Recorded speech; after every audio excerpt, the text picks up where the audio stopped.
Bueno, para mí la verdadera inclusión sí tiene como significado adaptar los diferentes ámbitos para poder incorporar sí a las personas con discapacidad, no que las personas con discapacidad deban adaptarse. Y en este caso sí pasó algo muy interesante y muy importante. Creo que va a marcar un antes y un después en lo que corresponde a la inclusión. La final de la Champions League sí tuvo un relato para no videntes y este relato inclusivo recayó en nuestro querido Germán Sosa, quien está del otro lado. Buenos días, Germán, ¿cómo estás?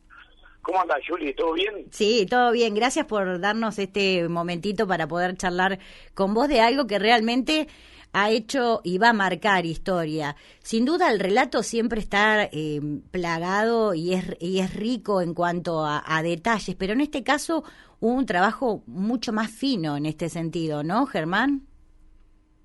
Y la verdad que sí, porque era una inquietud que ESPN originó. La verdad es que uno relata siempre fútbol en televisión y relata pensando que hay una persona del otro lado de la pantalla que está viendo el partido y claro, que uno con el relato acompaña, con alguna, no solamente con el apellido de los futbolistas. Uh-huh. A mí, por venir de la radio, me gusta darle un poquito más de descripciones, no al límite de caer en redundancia, pero sí de marcar algunas cuestiones más y usar algunas palabras más que un relato puramente televisivo. Y no contemplamos, cuando estamos haciendo ese trabajo, que puede haber gente que no ve, y que la verdad es que no puede ver el partido, porque es ciega, porque tiene la capacidad disminuida, la visual, o lo que fuere, y se quedan fuera de esto. Y bueno, surgió una iniciativa del Departamento de Responsabilidad Social Empresarial de ESPN, y Gastón Menéndez, que es el jefe de fútbol de ESPN, me llamó hace un tiempo y me contó cuál era la idea. Y bueno, por supuesto que por el camino recorrido en el relato radial, claro, eso estaba pensando, algunas características más o menos necesarias para lo que se pretendía hacer. Entonces esa fue, digamos, un poco la punta del ovillo.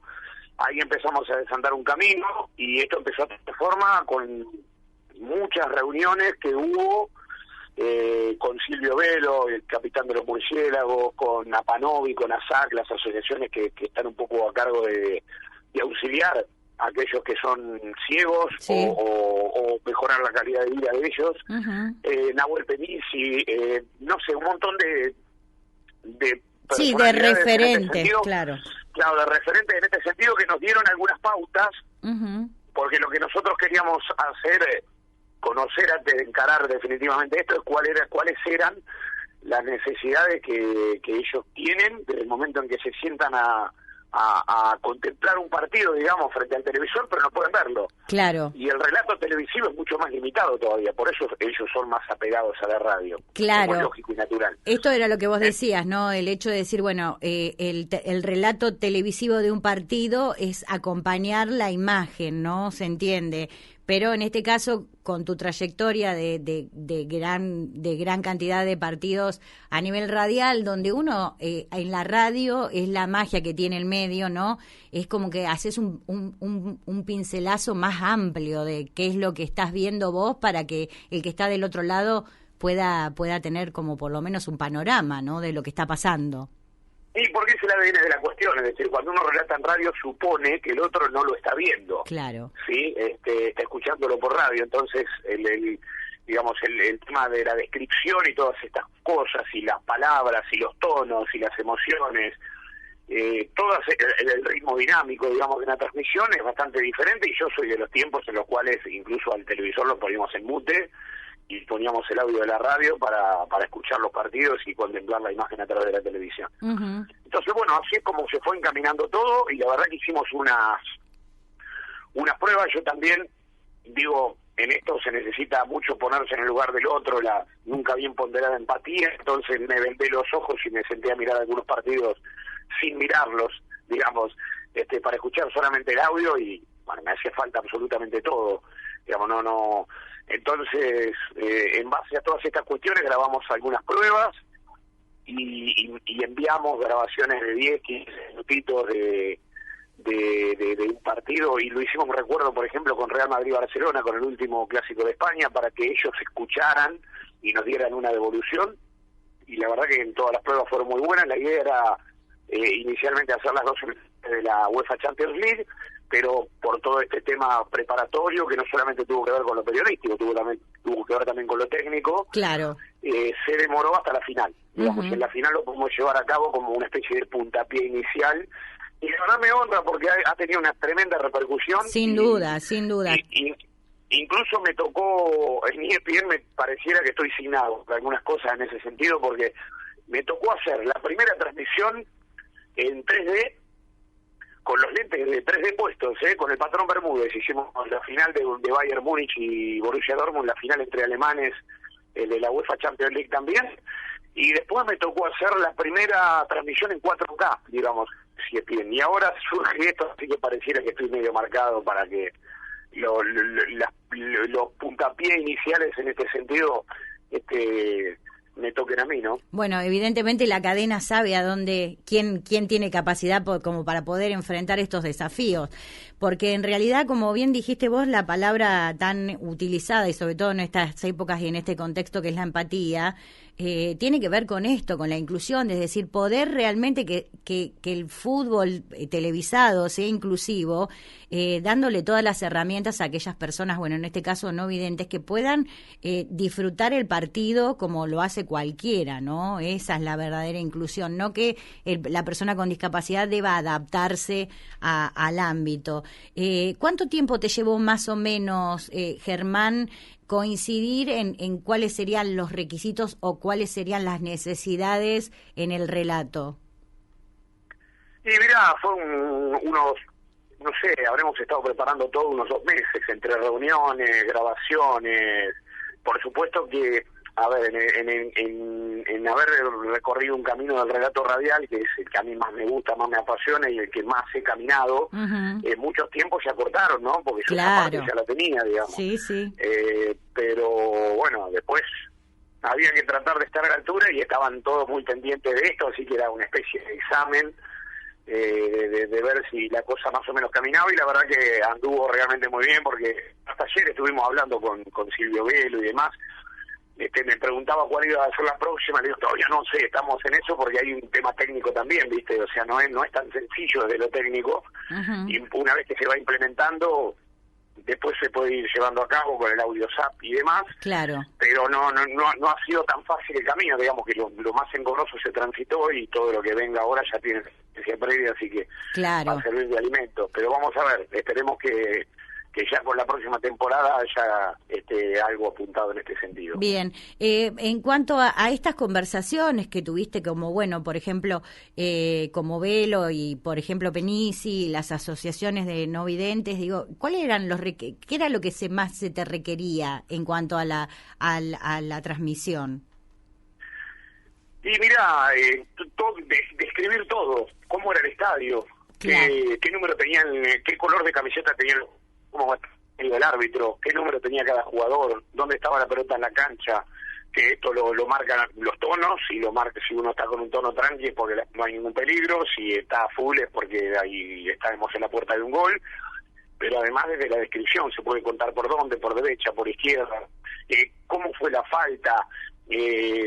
Por ejemplo, a ellos les interesaba mucho, cuando yo hice la grabación de Real Madrid-Barcelona en la prueba, Messi pateó un tiro libre justo en ese tramo que hicimos, y yo justo en la prueba dije, Messi se toca el pelo, se peina, se acomoda la camiseta, se sube las medias, se agacha, se acomoda los botines, toda esa descripción previa al tiro libre, y ellos se hacían toda la imagen de esta cuestión, y eso les gustó mucho. Bueno, todo ese tipo de cosas, todo descripción, por supuesto que, como reza el dicho, una imagen vale más que 1000 palabras, pero cada imagen no nos da tiempo para expresar 1000 palabras y contar exactamente lo que se ve. Hubo muchas cosas que por ahí se pueden perder, no se puede describir absolutamente todo, es lógico y natural, es imposible, pero la verdad que lo tratamos de hacer lo más aproximado posible para que aquellos que no podían ver tampoco se perdieran esto de este enorme espectáculo que fue la final de la UEFA Champions League. Claro, además el hecho de que, bueno, como decís vos, no todo se puede detallar y relatar, pero vos decís sensaciones, emociones, gestos, ¿no? Miradas, ese tipo de cuestiones que uno ve cuando mirás el partido, eso sí, es decir, es como que también me imagino que en estas pruebas habrás visto también el hecho de decir, bueno, ¿por dónde voy? ¿Qué es lo que es lo que realmente importa y qué es lo que puedo dejar de lado? Sí, tal cual. Y después una cosa que nosotros hacemos una transmisión, vemos el Camp Nou, por ejemplo, o el Bernabéu, o cualquier estadio de Europa, ultra, hiper, súper conocido por todos nosotros, y los que no ven no saben cómo es. Claro. Entonces uno tiene que describir esas cuestiones también, y una cosa que me pareció muy interesante, a veces yo me di cuenta que en las pruebas que grabamos, a veces se nos había escapado ahí estábamos viendo tal cosa, sí, claro. o vemos tal cosa o lo que fuere, que a veces por una cuestión lógica y natural de costumbre, uno tiene puesto de costumbre, aparecía eso y me dijeron no tengas problema porque eso forma parte de nuestro lenguaje. Nosotros hablamos entre nosotros y decimos, por ejemplo, anoche vi tal programa. En realidad lo que hicieron fue escucharlo al programa de televisión, pero ellos hablan de ese lenguaje de haberlo visto al programa, entonces dice no resulta un problema o algo ofensivo, digamos. Claro, sí. Exactamente. Y la verdad es que fue una gran satisfacción porque por las redes y demás, no solamente ciegos que estaban siguiendo la transmisión con el audio SAP, sino gente que ve perfecto, digamos, y en grandes cantidades se sintieron plenamente identificados con las emociones del partido desde un relato más dinámico, ¿no? Con más ritmo dinámico. Claro, en lo personal, más allá de este gran bagaje de experiencia que tenés de transmisiones radiales, también está este peso, ¿no? De decir, bueno, estaré a la altura de los acontecimientos, viste que a veces cuando uno entra en el ámbito de la discapacidad es como que temés ofender o incurrir en alguna cuestión que no es la correcta. ¿Te pasó o le encaraste así de una y no hubo problema? No, fue para Frenchy, digamos. Yo hicimos una con Jorge Baravale, que fue el comentarista, que él también tiene algún recorrido en radio, no solamente en televisión, en Fox y demás. Uh-huh. Encaramos, hicimos la transmisión totalmente relajados, tranquilos, como si fuera una transmisión más. Bien. Y como si estuviéramos relatando en radio, digamos. Fue eso, claro. En mi caso y en el caso de él también, potenciando mucho el tema de la descripción. Por ahí hasta nos excedimos en la descripción e hicimos algo que acaso en la radio también hubiera sido ir un paso más allá. Pero bueno, era la idea porque era una transmisión que apuntaba exactamente a eso, era el ADN de la cuestión, digamos. Bueno, qué bien esto también, el hecho de decir, Germán Sosa hizo historia, una vez más. No, qué sé yo, no piensa en esas cosas, la verdad que a nosotros, sinceramente, este es un laburo que nos ha apasionado desde muy pichones y lo hemos seguido, ustedes son testigos, lo hemos seguido paso a paso, camino a camino. Y la verdad que uno no está pensando, por lo menos en mi caso, yo no estoy pensando en esas cosas, sinceramente. A mí a veces a través de las redes o te encontrás con alguien y te dicen qué buen laburo, el laburo para la gente, qué sé yo, y a veces sueno hasta antipático, pero digo, la verdad yo lo hago para mí, no lo hago para nadie en particular, no lo hago para la gente, suena egoísta, pero lo hago para mí, porque a mí es a quien le gusta este laburo y a mí es a quien lo apasiona este trabajo y este camino que elegí desde el punto de vista profesional. Entonces, después la gente lo toma, lo deja, no sé, pero yo originalmente lo hago para mí. No, después, está bien, se entiende. Está en la mesa para quien lo quiera tomar. ¿Cómo es tu relación con el tema de la discapacidad, Germán, en general? No, muy bien.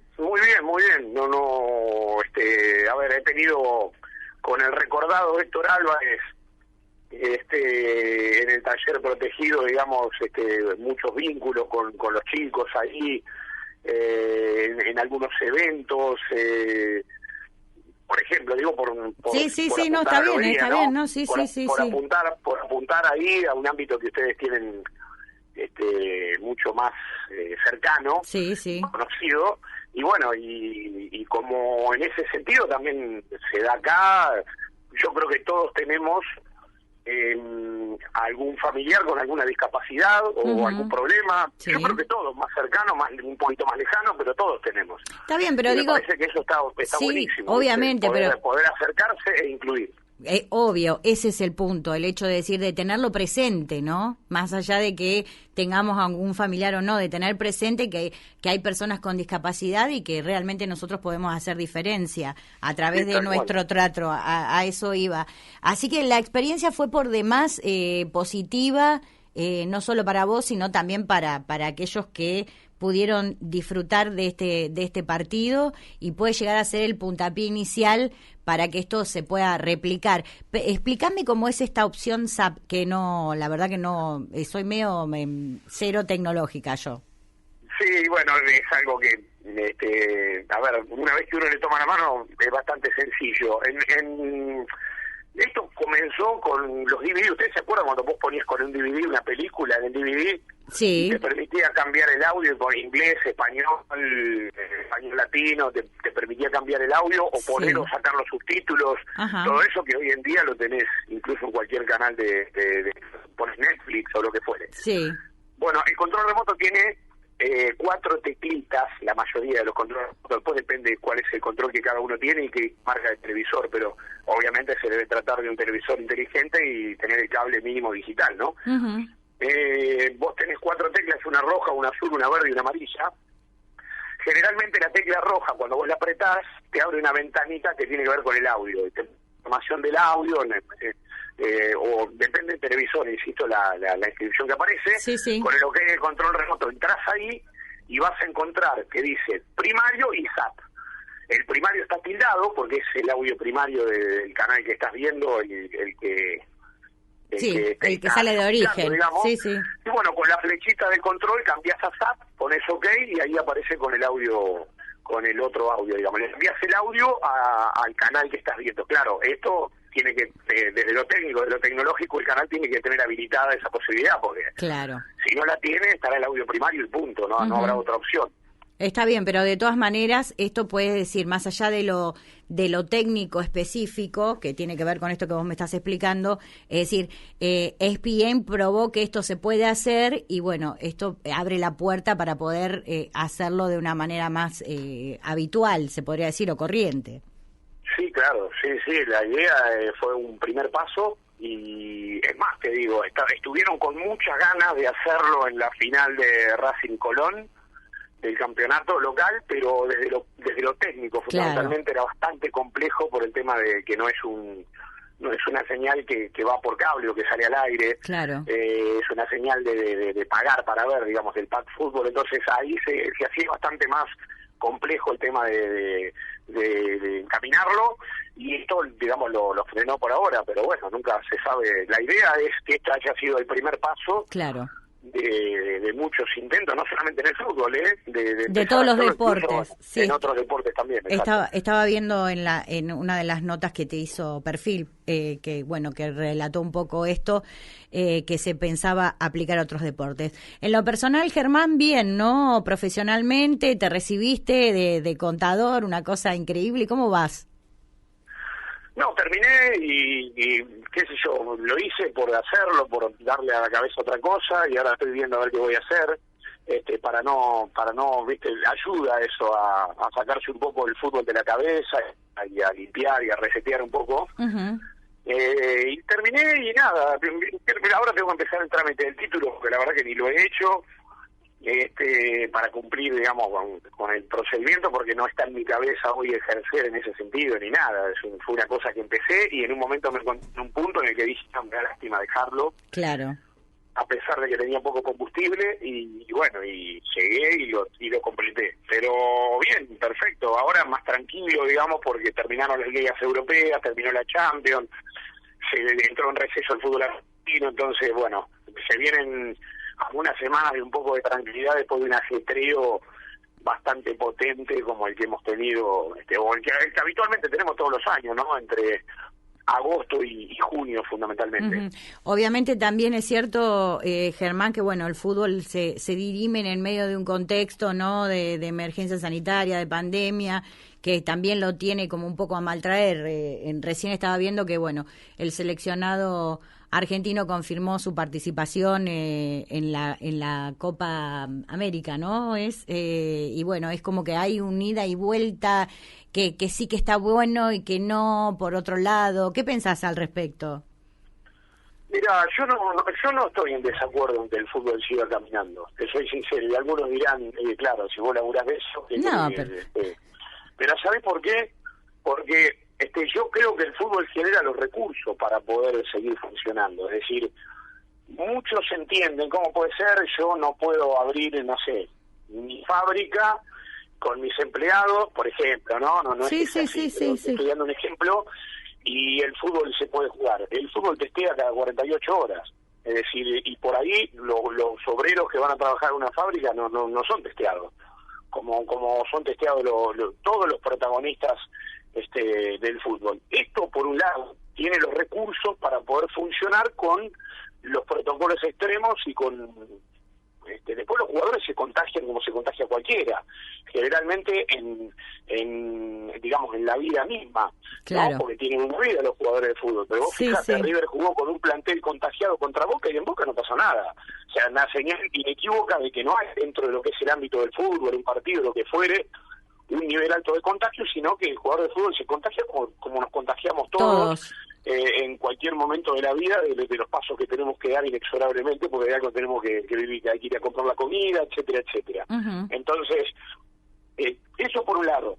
Por otro lado, en el fútbol ha habido casos post-COVID, Cardona con una pequeña cardiopatía detectada antes de que vuelva a jugar, casos un poquito más complejos como lo de Almanaque González en el Boy, Lucas Barrios, y yo creo que en ese sentido la medicina deportiva, con todos los estudios que le hacen a los jugadores, que no son los estudios que nos hacen a nosotros todo el tiempo, puede aportarle a la medicina en general el conocimiento respecto de este virus que estamos padeciendo todos.